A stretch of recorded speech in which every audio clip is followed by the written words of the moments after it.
This is the latest in food trends, Mexican style baked potatoes. And I'll show you why they taste so good. A big thanks to Bravura by Hearthstone Outdoor for sponsoring this episode. Of course, it starts with potatoes. First thing I'm going to do is put my potatoes on some aluminum foil, sprinkle on some PitmasterX Texas barbecue rub. And if you're looking for the recipe of this rub, it's on PitmasterX.com. Now these potatoes are pre-washed, so all we need to do is wrap them up. I'll be cooking on the Bravura flat top griddle. I'm going to show you my special trick to bake these potatoes. I fired up all 3 burners on my Bravura by Hearthstone griddle, and now I'm going to take one of them and set them to a medium setting, and the rest of them I'm going to set to the lowest setting. Because on this side I will be putting my potatoes, like that, and these are going to slowly bake in the aluminum foil. Now I got a special trick to make sure that they get nice and evenly cooked, because I'll be using my Skottsberg pan. This is a heavy duty cast iron pan, and the weight of it means that we have lots and lots of cast iron, which will hold lots and lots of energy. I'm going to stack up my potatoes and I'm going to put the pan on top. Now my Dutch oven from Skottsberg is going to turn into an oven. The heat from the plate will go up, heat the pan. Now of course it's not going to be completely uniform, so therefore I'll need to rotate every 10 minutes or so, making sure all of the potatoes are cooked evenly. The potatoes are going to take a while, so in the meantime, you and me, we're going to make a delicious sauce. Stormy announcement! All PitmasterX followers get a 20% discount on Skottsberg pans on their official Skottsberg website. So go check it out. Code is PitmasterX20. I'm going to start with 2 small yellow onions. I'm going to peel them, chop them up. I'm also going to chop fine 2 garlic cloves. And here comes the magic ingredient for this sauce, and that's chipotle peppers in adobo sauce. I'm going to chop them fine, and that's the base for our sauce. Now I'm going to take a lump of butter, put it on the flat top, and on goes my onion. Now the onions have a head start. I'm going to add garlic and the chipotle peppers in adobo sauce. And I'm going to fry these until they're nice and soft. And the chipotle peppers in adobo sauce are going to have a real kick. By frying them first, we're going to soften them up a little bit so that once we have our sauce, they're not going to be that spicy. I could already put that on a potato and have a good meal, but we're making it even better. If required, add a little bit more butter. Make sure that you get a nice light fry. Once everything turned nice and dark brown, we're going to take this off and put all of those infused flavors into another cast iron pan next to the other one where the potatoes are still roasting. And then we're going to turn this into a sauce by adding some tomato pulp.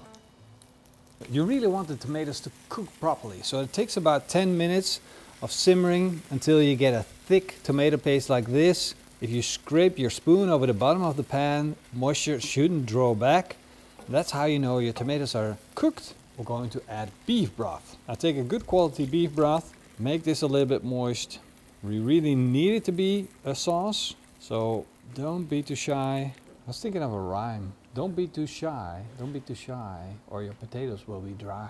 That's wisdom right there. A little bit more. There we go. Now we got that simmer going on. And we added maybe about 200 milliliters of beef broth. Not that much, but just enough. Now I'm a Dutch guy, and Dutch guys do deal in butter. Madly in love with our dairy, so I'm going to add another lump of butter to this to make it nice, rich and creamy. And then I can set this to the side. Let this slowly simmer once more, and in the meantime we're going to go to the meat. This is our steak. Now, this is a chuck steak, because what we're going to make is a potato loaded with goodness. Of course you need to have a steak, but you can't put a full steak on it like a ribeye or something like that. Doesn't make any sense. It's like a real street food kind of snack. And that's why I chose the chuck steak, because we're going to season it first. Of course, again, with a little bit of PitmasterX Texas barbecue rub. We're going to do that on both sides. Keep in mind, we didn't season the sauce yet. And this is going to be part of the sauce, so don't worry about over seasoning it. It needs to bring a lot of flavor. Then we're going to drizzle a little bit of oil on the flat top griddle. Whoop-de-doo. All we need for the chuck steak is to get it a little brown, and then just let it sit. A nice Maillard effect to bring flavor. We don't need to cook the full chuck steak. Once I got that color, I'm gonna slice it up. Now the trick is to slice it up real thin. You see, it's not cooked yet, and chuck steak is known to be a tough cut and cooked for a long period of time. Now I know a lot of people get scared instantly. They're thinking, wow, you're scratching the surface of your flat top grill. This is a Bravura flat top grill, and it has a my surface which cannot be scratched by a mere knife. And the knife is very easy. We'll just resharpen it afterwards, and I'll show you how. Just a couple of moves along the sharpening rod, and this knife is as good as new.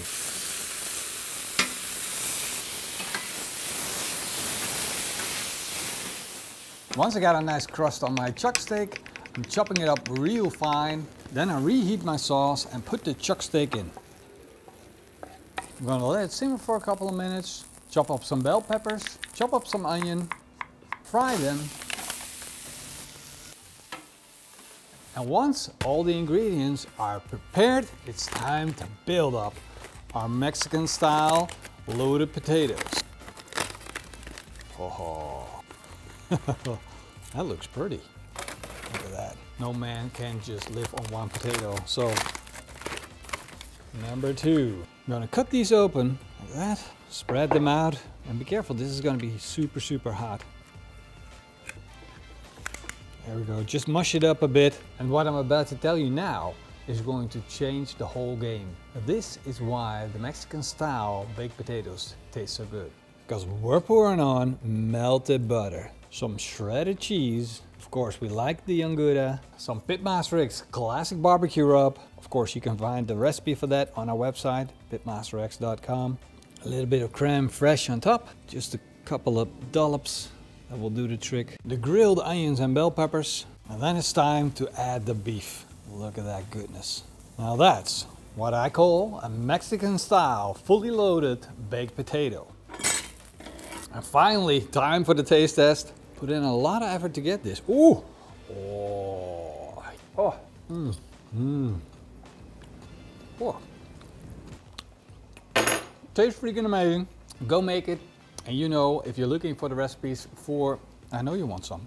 You're gonna get some. You're not a Mexican dog, so you don't get head away. All right, you know where to find the recipe on PitmasterX.com. That also goes for the rub. And even though we're starting to launch our rubs this December in the stores, the recipes will always stay online, just in case you're unable to pick up one of our own shakers. Thank you for watching. See you guys in the next video.